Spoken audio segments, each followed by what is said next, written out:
Hello दोस्तों, मैं विजय कुमार आपका अपने चैनल में स्वागत करता हूं। दोस्तों देखिए दोस्तों, हम लोग क्लास 6 का ठीक ना एनसीईआरटी का चैप्टर देख रहे हैं। दोस्तों ये क्लास 6 का अध्याय 3 है दोस्तों, आरंभिक नगर। एकदम महत्वपूर्ण है दोस्तों, इससे यहाँ से एग्जाम में बहुत क्वेश्चन पूछते हैं। ठीक ना, जानते हैं कि किसी भी एग्जाम के लिए एनसीईआरटी महत्वपूर्ण भूमिका निभाता है। तो हम लोग दोस्तों इसका पूरा चैप्टर देखेंगे अध्याय 3 का, और 60 नोट्स भी देखेंगे अगले वीडियो में। ठीक ना, तो देखते हैं दोस्तों, देखते हैं क्या है आरंभिक नगर में। ये पुराने भवन का आरक्षण यहाँ से नहीं, मैंने यहाँ से देखिए हड़प्पा के बारे में दिया है कि हड़प्पा की कहानी। अक्सर पुरानी इमारत अपनी कहानी बताती है। लगभग 150 साल पहले जब पंजाब में पहली बार रेलवे लाइन बिछाई गई थी, तो रेलवे लाइन कब बिछाई गई थी? 150 साल पहले, याद रखिएगा। ठीक ना, पहला ही क्वेश्चन महत्वपूर्ण है। बिछाई जा रही थी तो इस काम में जुटे इंजीनियरों को अचानक हड़प्पा पूरा स्थल मिला। तो हड़प्पा पूरा स्थल कब मिला? 150 साल पहले। आगे देखते हैं दोस्तों, जो आधुनिक पाकिस्तान में है। तो हड़प्पा पूरा स्थल कहाँ है? पाकिस्तान में। उन्होंने सोचा कि यह एक ऐसा खंडहर है जहाँ से अच्छी ईंटें मिलेगी। ठीक, यानी ईंटें अच्छी मिलने के लिए इन्होंने खुदाई करना स्टार्ट किया। यह सोचकर वे हड़प्पा के खंडहरों से हजारों ईंटें उखाड़ ले गए, जिससे उन्होंने रेलवे लाइन बिछाई। ठीक, इससे कई इमारतें पूरी तरह नष्ट हो गई।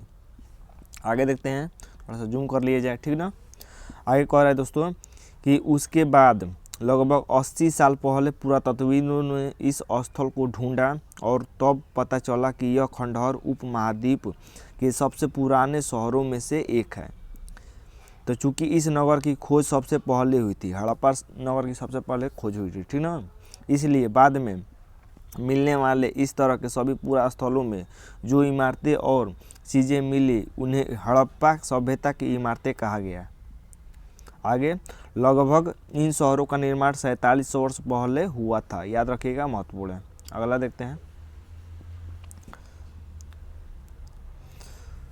अब आगे है दोस्तों, यहाँ देखिए, पहले यहाँ पर छोटे में क्या लिखा है कि नगर आरंभिक पाकिस्तान के पंजाब सिंध प्रांत, भारत के गुजरात, राजस्थान, हरियाणा और पंजाब प्रांतों में मिले हैं। ठीक ना, ये जो शहर मिले हैं, इन सभी स्थलों से पुरातत्वविदों को अनोखी वस्तुएं मिली हैं। अनोखी वस्तुएं मिली है। एक मिनट दोस्तों, मैं मोबाइल से वीडियो बना रहा हूँ। ठीक ना, तो थोड़ा सा परेशानी होगा क्योंकि मेरे पास कंप्यूटर नहीं है, इसीलिए। ठीक ना, मिली है, पुरातत्वविद को अनोखी वस्तुएं मिली है, जैसे मिट्टी के लाल बर्तन जिन पर काले रंग के चित्र मिले हैं। देखिए, ये महत्वपूर्ण क्वेश्चन है। ठीक ना, कि काले रंग के चित्र बने हैं। जो मिट्टी पर लाल बर्तन मिले हैं दोस्तों, किस तरह के बर्तन मिले हैं? लाल बर्तन। कैसे रंग के हैं? काले रंग के चित्र बने हैं। ठीक ना, पत्थर के बाट मतलब किलो। ठीक ना, जो नापने के काम में आता है। बाट, मुहरे, मनके, तांबे के उपकरण और पत्थर के लंबे ब्लेड आदि मिले हैं। ठीक ना, देखिए कितना महत्वपूर्ण है दोस्तों। एनसीईआरटी सभी भी एग्जाम के लिए महत्वपूर्ण होता है।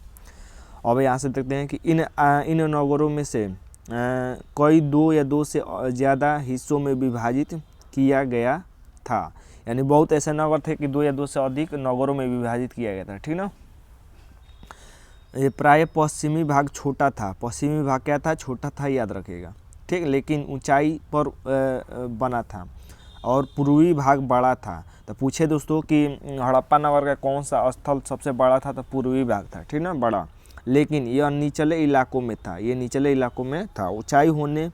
ऊंचाई वाले भाग को पुरातत्वविदों ने नगर दुर्ग कहा। तो ऊंचाई वाले भाग को क्या कहा? नगर और दुर्ग।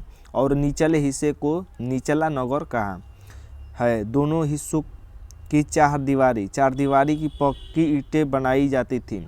इसकी ईंटों इतनी अच्छी पक्की थी कि हजारों साल बाद आज तक उनकी दीवारें खड़ी रहीं। दीवार बनाने के लिए ईंटों की चिनाई इस तरह करते थे जिससे कि दीवार खूब मजबूत रहे। देखिए, यहाँ से 2-3 क्वेश्चन एकदम मोस्ट बने हैं। ये देखिए दोस्तों, ये हमारे सिंधु नदी का ये विस्तार दिखाया है चित्र में। ठीक ना, देखिए झेलम नदी बह रही है। झेचीरा बस, मैंने आपको ट्रिक बताया था। झेचीरा बस। ठीक ना, झेचीरा बस, याद रखिएगा। झे से झेलम, ची से चीनाब, रा से राबी, बस से ब्यास, स से सतलज। ठीक ना, झेचीरा बस सिंधु की सहायक नदियाँ हैं। आप देख सकते हैं। देखिए, ये हड़प्पा शहर है। और राखीगढ़ी है, कालीबंगा है, ग्वांटेवाला है, ठीक ना, ग्वांटेवाला है, सिंधु नदी, मोहनजोदड़ो। आगे देखते हैं, यहाँ देखते हैं, चलिए यहाँ से देखा जाए। कह रहा है कि कुछ नगरों के नगर दुर्ग किसको कहते हैं, ऊंचे वाले भाग को, ठीक ना। नगर दुर्ग में कुछ खास इमारतें बनाई गई थी। मिसाल के तौर पर मोहनजोदड़ो में खास तालाब बनाया गया था। तो मोहनजोदड़ो में क्या बनाया गया था, खास तालाब, जिसको स्नानागार कहते हैं। तो सबसे बड़ा स्नानागार कहाँ मिला है, मोहनजोदड़ो में ही मिला है, ठीक ना। बनाया गया था, जिसे पुरातत्वविदों ने महान स्नानागार कहा था। इस तालाब को बनाने में ईंट और प्लास्टर का इस्तेमाल किया गया था। तो याद रखिएगा, अगर पूछे दोस्तों कि मोहनजोदड़ो के स्नानागार को बनाने में किसका प्रयोग किया गया था, तो ईंट का और प्लास्टर का भी प्रयोग किया गया था, ठीक ना। इसमें पानी का रिसाव रोकने के लिए प्लास्टर के ऊपर चारकोल की परत बिछाई गई थी, चढ़ाई गई थी, ठीक ना। तो चारकोल की परत भी चढ़ाई गई थी। इस सरोवर में दो तरफ से उतरने के लिए सीढ़ियाँ बनाई गई थी। तो याद रखिएगा कि उतरने के लिए एक तरफ से नहीं, दोनों तरफ से सीढ़ियाँ थी, ठीक ना, दोनों तरफ से उतरने के लिए सीढ़ियाँ बनाई गई थी। और चारों ओर कमरे बनाए गए थे, ठीक ना। जो स्नानागार था, चारों ओर कमरे बनाए गए थे, चारों ओर कमरे, और उतरने के लिए केवल दो ओर से सीढ़ियाँ बनाई गई थी। महत्वपूर्ण है। आगे देखते हैं। कमरे बनाए गए थे। इसमें भरने के लिए पानी कुओं से निकाला जाता था और उपयोग के बाद इसे खाली कर दिया जाता था। शायद यहाँ विशिष्ट नागरिक विशेष अवसरों पर स्नान किया करते थे। विशेष अवसरों पर यहाँ पर स्नान होता था। आगे, कालीबंगा और लोथल जैसे अन्य नगरों में अग्निकुंड मिले हैं। तो अग्निकुंड कहाँ से मिले हैं दोस्तों, कालीबंगा और लोथल से, कालीबंगा और लोथल से मिले हैं। महत्वपूर्ण है, याद रखिएगा। आगे देखते हैं। जहाँ संभवतः यज्ञ किए जाते होंगे, यानी यज्ञ कहाँ किया जाता था, कालीबंगा और लोथल में। हड़प्पा, मोहनजोदड़ो और लोथल जैसे कुछ नगरों में बड़े बड़े भंडार गृह मिले हैं। तो भंडार गृह कहाँ मिले हैं दोस्तों, हड़प्पा, मोहनजोदड़ो और लोथल में मिले हैं। आगे देखते हैं दोस्तों। ये देखिए, यही स्नानागार, ठीक ना। इसके चारों ओर क्या था, चारों ओर घर थे, चारों ओर क्या थे, कमरे थे। और उतरने के लिए दो तरफ से सीढ़ियाँ थी, इधर है और इधर भी होगा, ठीक ना, इधर है। उतरने के लिए दो तरफ से सीढ़ियाँ थी और चारों ओर इधर कमरे थे, चारों ओर कमरे। महान स्नानागार कहाँ से मिला है, मोहनजोदड़ो से। आगे देखते हैं। भवन, नाले और सड़कें। एक मिनट, थोड़ा जूम कर लिया जाए, आपको दिखाई दे अच्छे से। कह रहा है कि इन नगरों के घर आमतौर पर एक या दो मंजिले होते थे, एक या दो मंजिले। याद रखिएगा। घर के आंगन के चारों ओर कमरे बनाए जाते थे। घर के आंगन के चारों ओर क्या, कमरे बनाए जाते थे। अधिकांश घरों में एक अलग स्नान घर होता था और कुछ घरों में कुएं भी होते थे। कई नगरों में ढके हुए नाले होते थे, ठीक ना। इन्हें सावधानी से सीधी लाइन में बनाया जाता था। हर नाली में हल्की ढलान होती थी ताकि पानी आसानी से बह सके। अक्सर घरों की नालियों को सड़कों की नालियों से जोड़ा जाता था। देखिए दोस्तों, उस समय कितना लोग जानकार थे कि लोग नालियों को ढक कर रखते थे, ठीक ना, जो बाद में बड़े नालों में मिल जाती थी। नालों के ढके होने के कारण इनमें जगह जगह पर मेन होल बनाए गए थे, जिनके जरिए उनकी देखभाल और सफाई की जा सके। घर, नाले और सड़कों का निर्माण योजनाबद्ध तरीके से एक साथ किया जाता था। अब आगे देखते हैं दोस्तों, नगरीय जीवन। अब नगरीय जीवन के बारे में आ गया। देखिए ये नाली बनाया गया है, ठीक ना, और इसको ढक दिया गया है। आगे देखते हैं नगरीय जीवन। हड़प्पा के नगरों में बड़ी हलचल रहा करती होगी। यहाँ पर ऐसे लोग रहते होंगे जो नगर की खास इमारतें बनाने की योजना में जुटे रहते थे। ये संभवतः यहाँ के शासक थे, ठीक ना। यह भी संभव है कि ये शासक लोगों को भेजकर दूर दूर से धातु, बहुमूल्य पत्थर, अन्य उपयोगी चीज़ें मंगवाते थे। शायद शासक लोग खूबसूरत मनकों और सोने चांदी से बने आभूषणों जैसे कीमती चीज़ों को अपने पास रखते होंगे, ये अनुमान लगाया जा रहा है, ठीक ना। इन नगरों में लिपिक भी होते थे जो मुहरों पर लिखते थे। तो मुहरों पर लिखने वाले को क्या कहते हैं, लिपिक कहते हैं। ये एनसीईआरटी में दिया गया है, याद रखिएगा। जो शायद अन्य चीज़ों पर भी लिखते होंगे जो बच नहीं पाई है, यानी जो बच नहीं पाई है। आगे देखते हैं। इसके अलावा नगरों में शिल्पकार स्त्री पुरुष भी रहते हैं, यानी शिल्पकार का काम स्त्री पुरुष दोनों करते थे, ठीक है, जो अपने घरों या किसी उद्योग स्थल पर तरह तरह की चीज़ें बनाते होंगे। लोग लंबी यात्रा भी करते थे और वहाँ से उपयोगी वस्तुएं लाते थे और साथ ही लाते थे सुदूर देशों की किस्से कहानियाँ, ठीक ना। यानी लोग यात्रा करते थे इधर उधर से, तो लोग वहाँ का वर्णन करते थे, वहाँ से आकर वहाँ का किस्से कहानियाँ सुनाते थे, ठीक ना। मिट्टी से बने कई खिलौने भी मिले हैं जिनसे बच्चे खेलते होंगे, यानी मिट्टी से बने खिलौने भी मिले हैं। देखिए ये कुआं मिला है, ठीक ना। नगर में रहने वाले लोगों की सूची बनाओ। आगे देखते हैं। देखिए यहाँ पर क्या दिया है, देखिए जो ऊपर चित्र दिया है उसी के बारे में यहाँ पर दिया है कि सबसे ऊपर मोहनजोदड़ो की एक सड़क और उसमें बना नाला था, ठीक ना। नाला, ऊपर एक कुआं, ये क्या है, कुआं है ऊपर वाला, ठीक है। बाईं ओर नीचे सड़क हड़प्पा की एक मुहर है, ये क्या है, हड़प्पा की मुहर है, इधर दिखाया जा रहा है। इस ऊपर मुहर के ऊपर एक चिन्ह, एक खास लिपि है, यानी जो ये चिन्ह बनाया गया एक सींग वाला जानवर है, वो खास तरह की क्या है, लिपि है।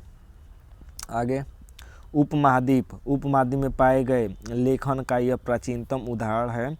विद्वानों ने इसे पढ़ने की कोशिश की है, लेकिन कभी तक यह पता नहीं चल पाया है कि इसका अर्थ क्या है, ठीक ना। दाईं ओर नीचे पक्की मिट्टी की खिलौने मिले हैं, ये पक्की मिट्टी के क्या मिले हैं, खिलौने मिले हैं जो आज भी हैं, ठीक ना। आगे देखते हैं दोस्तों। नगर, आगे क्या है, नगर और नए शिल्प।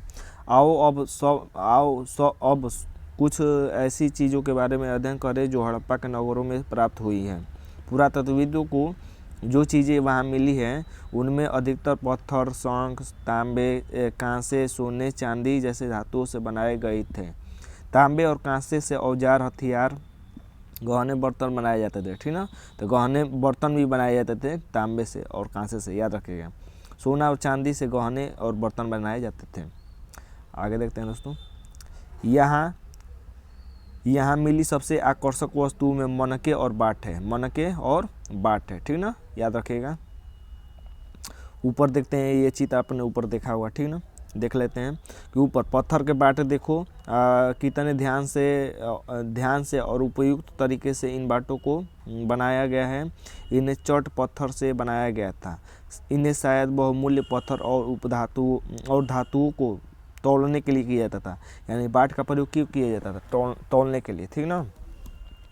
मध्य में बाएं मनके इनमें से नई कार्नेलियन पत्थरों से बनाए गए थे, यानी देखिए दोस्तों ये मनके किससे बनाए गए थे, कार्लिनियन पत्थर से, महत्वपूर्ण है, याद रखिएगा, ठीक ना। आगे देखते हैं। कार्नेलियन पत्थर से बनाए गए थे, पत्थरों को काट और तराश कर मनके बनाए गए। इनके बीच छेद किए गए थे ताकि धागा डालकर माला बनाया जा सके, ठीक ना, ये देख रहे हैं। आगे मध्य में दाएं पत्थर के धारदार फलक, नीचे कढ़ाईकार वस्त्र और एक महत्वपूर्ण व्यक्ति की पत्थर से बनी मूर्ति जो मोहनजोदड़ो से मिली थी। इसमें उसे कढ़ाईदार वस्त्र पहने दिखाया गया है। देखिए दोस्तों ये है मोहनजोदड़ो से मिली मूर्ति, ठीक ना। इस पे क्या कढ़ाईदार वस्त्र भी दिखाया गया कि पहना है, ठीक ना। और ऊपर से देख लेते हैं यहाँ से दोस्तों। कह रहा है कि हड़प्पा सभ्यता के लोग पत्थर की मुहरें बनाते थे। इन्हें आयताकार मुहरों पर सामान्यतः जानवरों के चित्र मिलते हैं, तो आयताकार याद रखिएगा। हड़प्पा सभ्यता के लोग काले रंग से डिजाइन किए हुए खूबसूरत लाल मिट्टी के बर्तन बनाते थे, ये ऊपर हम लोगों ने देखा। आगे देखते हैं। संभवतः 7000 साल पहले मेहरगढ़ में कपास की खेती होती थी, तो अनुमान लगाया जा रहा है कि 7000 साल पहले मेहरगढ़ में कपास की खेती होती थी, ठीक ना। मोहनजोदड़ो से कपड़े के टुकड़ों के अवशेष, चांदी के एक फूलदान के ढक्कन तथा कुछ अन्य तांबे की वस्तुओं से चिपके हुए मिले हैं। पक्की मिट्टी और फेयंस से मिली तकलिया सूत कताई का संकेत देती हैं। आगे देखते हैं दोस्तों।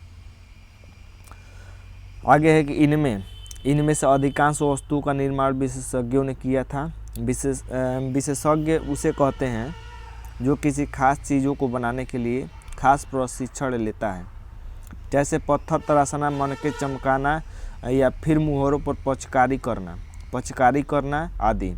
यानी चित्रकारी को क्या कह रहा है? पचकारी। ठीक है ना, याद रखिएगा, महत्वपूर्ण है। पृष्ठ 26 पर चित्र देखो, मूर्ति का चेहरा कितने आकर्षक ढंग से बनाया गया है। ऊपर जो हम लोगों ने मूर्ति देखा है, और उसकी दाढ़ी कितनी अच्छी तरह से दर्शाई गई है। उस समय की बात कर रहा है दोस्तों, बहुत जानकार थे उस समय के लोग। ठीक है, यह किसी विशेषज्ञ मूर्तिकार का ही काम होगा। आगे, हर व्यक्ति विशेषज्ञ नहीं हो सकता। हमें यह पता नहीं है कि क्या सिर्फ पुरुष ही ऐसे कामों में प्रशिक्षण हासिल करते थे या फिर केवल महिलाएं ही। शायद कुछ महिलाएं और पुरुष दोनों इस काम में दक्ष थे। फेयंस किसे कहते हैं दोस्तों? देखिए, फेयंस के बारे में दिखा रहा है, पढ़ लिया जाए। फेयंस, पत्थर और शंख प्राकृतिक तौर पर पाए जाते थे, ठीक ना, लेकिन फेयंस को कृत्रिम रूप से तैयार किया जाता था। यानी फेयंस किसे कहते हैं दोस्तों? जो कृत्रिम रूप से तैयार किया जाता था उसे फेयंस कहते हैं, ठीक है। बालू या स्फटिक पत्थरों के चूड़ को गूंद से मिलाकर उनमें वस्तुएं बनाई जाती थी। उसके बाद उन वस्तुओं पर एक चिकनी परत चढ़ाई जाती थी। इस चिकनी परत के रंग प्रायः नीले और हल्के समुद्र के होते थे। फेयंस के मनके, चूड़ियाँ, बालू और छोटे बर्तन बनाए जाते थे। तो फेयंस से क्या बनाया जाता था, देख सकते हैं। आगे, कच्चे माल की खोज के बारे में अब देखा जा रहा है। देखिए, कच्चा माल उन पदार्थों को कहते हैं जो या तो प्राकृतिक रूप से मिलते हैं या फिर किसी अन्य पशुपालक उसका उत्पादन करते हैं। जैसे लकड़ी और धातुओं के अयस्क प्राकृतिक रूप से उपलब्ध कच्चे माल हैं।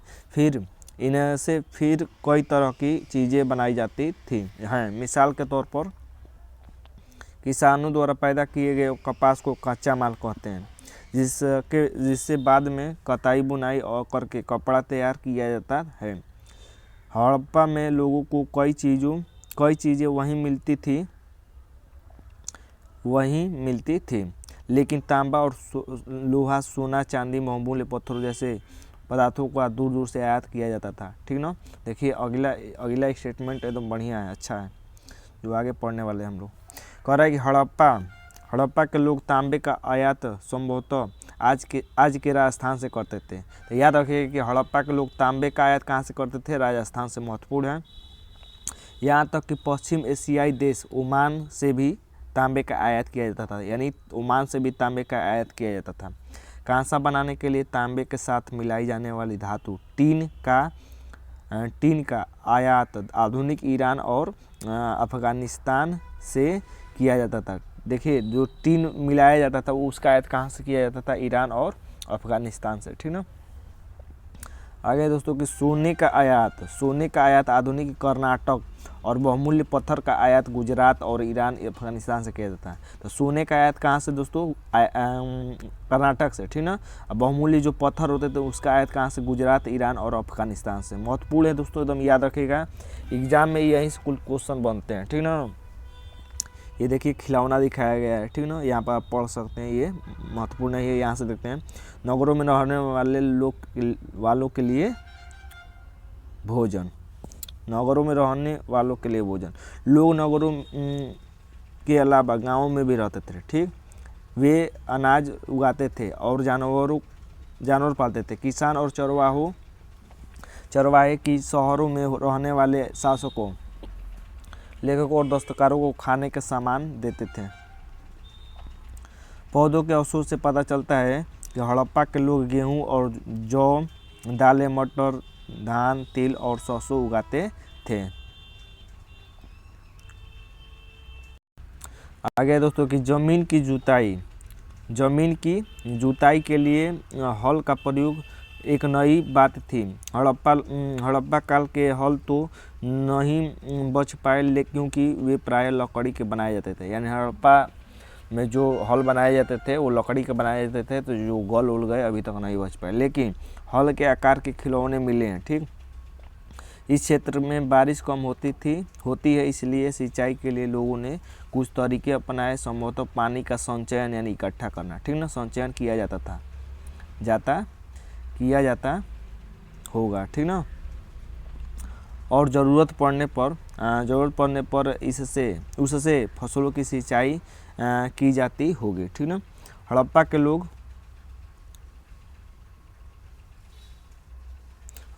के लोग गाय भैंस बकरी और पालते थे, ठीक ना। कौन कौन जानवर पालते थे आप देख सकते हैं, ठीक ना। बस्तियों के आसपास तालाब और चारागाह होते थे, लेकिन सूखे महीनों में वे मवेशियों के झुंडों का चारा पानी की तलाश में दूर दूर तक ले जाया जाता था। वे बेर जैसे फलों को इकट्ठा करते थे, मछलियों पकड़ते थे और हिरण जैसे जानवरों का शिकार भी करते थे। आगे देखते हैं दोस्तों। और थोड़ा सा रह गया, ठीक ना। गुजरात में हड़प्पा कालीन नगर का सूक्ष्म निरीक्षण। कच्छ के इलाकों में खादीर बेत के किनारे धौलावीरा नगर बसा है। तो धौलावीरा नगर कहाँ है? गुजरात में, ठीक ना, याद रखिएगा। बस है, वहाँ साफ पानी मिलता था और ज़मीन उपजाऊ भी थी। वहाँ जहाँ हड़प्पा सभ्यता के कई नगर 2 भागों में विभाजित थे, ठीक ना।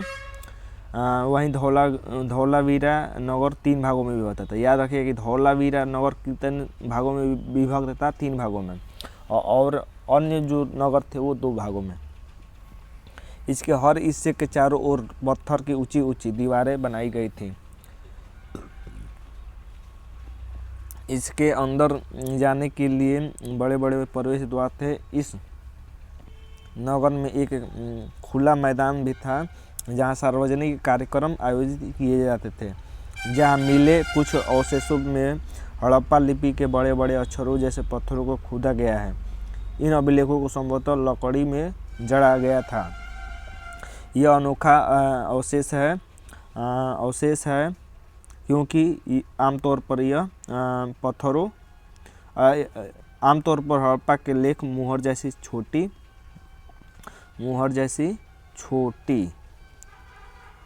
आगे देखते हैं, ऐसी छोटी वस्तु पर पाए जाते होंगे, ठीक ना। 1 मिनट दोस्तों। आगे गुजरात की खंबात की खाड़ी में मिलने वाले साबरमती की एक उप नदी के किनारे बसा लोथल नगर ऐसे स्थान पर बसा था, ठीक ना। देखिए लोथल नगर कहाँ बसा है, ऊपर देख सकते हैं, ठीक ना। साबरमती की एक उपनदी के किनारे बसा है लोथल नहर, जहाँ कीमती पत्थर जैसा कच्चा माल आसानी से मिल जाता था। यह पत्थरों, शंखों और धातुओं से बनाई गई चीज़ों का एक महत्वपूर्ण केंद्र था। इस नगर में एक भंडारगृह भी था, ठीक ना। तो लोथल में एक भंडारगृह भी था दोस्तों। इस भंडारगृह से कई मुहरें और मुद्रांकन और मुहरबंदी दबाने से बिनी उनकी छाप मिले हैं, ठीक ना। गीली मिट्टी पर छाप मिले हैं।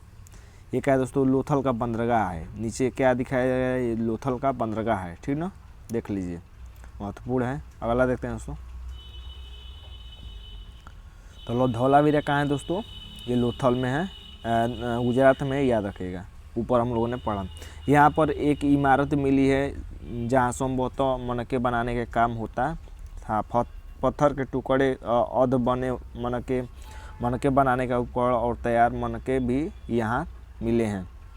मुहर, अगला क्या है दोस्तों? मुहर और मुद्रांकन पर या मुहर बंदी। ये देखिए दोस्तों, गीली मिट्टी पर ये मुहर बनाया गया है, ठीक ना। मुहरों का प्रयोग सामान से भरे डिब्बों और थैलों को चिन्हित करने के लिए किया जाता होगा, जिन्हें एक जगह से दूसरी जगह भेजा जाता है। थैलों का बंद करने के लिए उनके मुहर पर गीली मिट्टी, ठीक ना, गीली मिट्टी पोत कर उन पर मुहर लगाई जाती थी। मुहर की छाप को मुहरबंदी कहते हैं। तो मुहरबंदी किसे कहते हैं दोस्तों? मुहर की छाप को, ठीक ना। अगर यह छोटी छाप टूटी हुई नहीं होती थी तो यह साबित हो जाता था कि सामान के लिए साथ छेड़छाड़ नहीं हुआ है, ठीक ना। और टूटी नहीं है मुहर तो समझ जाता था कि कोई छेड़छाड़ नहीं हुआ है, अच्छे से हो गया। सभ्यता के अंत का रहस्य अब लास्ट में चल रहा है कि लगभग 3900 साल पहले एक बड़ा बदलाव देखने को मिलता है। अचानक लोगों ने इन नगरों को छोड़ दिया, लेकिन मुहर और बाटों का प्रयोग बंद हो गया। दूर दूर से कच्चे माल का आयात काफ़ी कम हो गया, ठीक ना।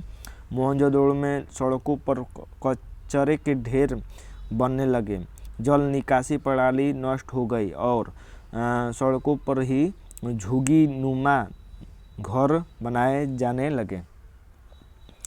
यह सब क्यों हुआ कुछ पता नहीं। कुछ विद्वानों का कहना है कि नदियाँ सूख गई थी, अन्य का कहना है कि जंगलों का विनाश हो गया था। इसका कारण यह हो सकता है कि ईंट पकाने के लिए ईंधन की ज़रूरत पड़ती थी। इसके अलावा मवेशियों के बड़े बड़े झुंडों से चारागाह और घास वाले मैदान समाप्त हो गए थे। कुछ इलाकों में बाढ़ आ गई थी। ये बताया जा रहा है कि क्यों जल निकासी कुल नष्ट हो गया दोस्तों, ठीक ना। आगे बाढ़ आ गई थी और नष्ट हो गई थी, ठीक ना।